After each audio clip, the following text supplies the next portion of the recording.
Okay. Big pass விமர்சனங்கள். அதுல வந்து இன்னைக்கு நம்ம பார்க்க போறது எலிமினேஷன். எ வந்து இன்னைக்கு இந்த வாரத்தோட எலிமினேஷன் யாரு? யாரா இருப்பா? அப்படின்னு சஜஷன் கேட்குறாங்க. அதுக்கு வந்து ஒவ்வொருத்தவங்களும் ஒவ்வொரு சஜஷன் குடுக்குறாங்க. இவங்க எலிமினேஷனா இருக்கலாம். இவங்க எலிமினேட் ஆகலாம். அவங்க எலிமினேட் ஆகலாம் அப்படின்ட்டு. ஸோ வந்து நீங்க எலிமினேஷன்னு ஸ்ட்ரெயிட்டா சொல்லிடலாம்.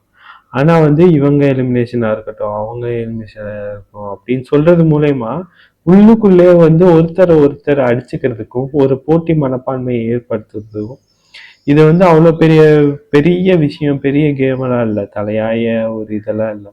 ஒரு ஃபன்னு ஒரு இதோட தான் இருக்க வேண்டிய ஒரு இது. அதை விட்டுட்டு இதுல வந்து என்னமோ பெரிய சீரியஸா இதுல எலிமினேட் ஆனா பெரிய இவங்க மாதிரியும், இது என்னமோ ஐஏஎஸ் எக்ஸாம் மாதிரியும் அதுல வந்து எலிமினேட் ஆகுறப்ப அது வந்து பெரிய இதை ஏற்படுத்தும், இழப்பை ஏற்படுத்தும் அப்படின்னு. இதுல ஜெயிச்சுட்டா ஒரு பெரிய மாறுதலும் ஏற்படுத்த போறதில்ல, இதுல தோத்துட்டா மிகப்பெரிய இழப்பையும் கொடுக்க போறதில்ல.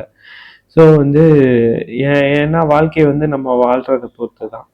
ஸோ அதனால இந்த இதை வந்து எலிமினேட் ஆகுறது, இந்த எலிமினேட்டர் இதை வைக்கிறது, அதை சீரியஸா காட்டுறது, அதுக்கு ஹைப் கொடுக்குறது, இதெல்லாம் வந்து எனக்கு ஒரு மிகப்பெரிய பிற்போக்குத்தனமாக தான் நான் கருதுறேன் பர்சனலாக.